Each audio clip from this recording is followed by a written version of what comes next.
Tired of manually typing customer info into Zoho Books? Learn to create a web form that autofills your CRM in under 2 minutes. I'll show you exactly where to click in Zoho Books to set up a custom web form, from settings to sharing the link. Start by opening Zoho Books in your browser. Then, click the settings icon in the top right corner. Now, from the Settings menu, select Web Forms under the Customization section.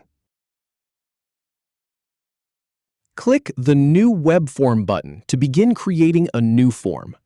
Type a name for your web form in the Name field. Then, add a brief description to help identify the form's purpose. Next, click on the Custom Module option to choose a module for the form. Select a custom module. For example, click on AI Expert from the list. Click Next to proceed to the next step of the setup. Then, click Next again to move to the final step.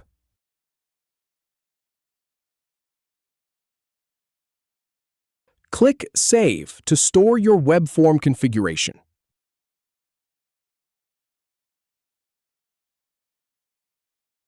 Finally, click Copy and Close to copy the form link and exit. If you have any feedback or if any info is inaccurate, please leave a comment below. We'll do our best to answer or redo the video if needed. Thanks for watching.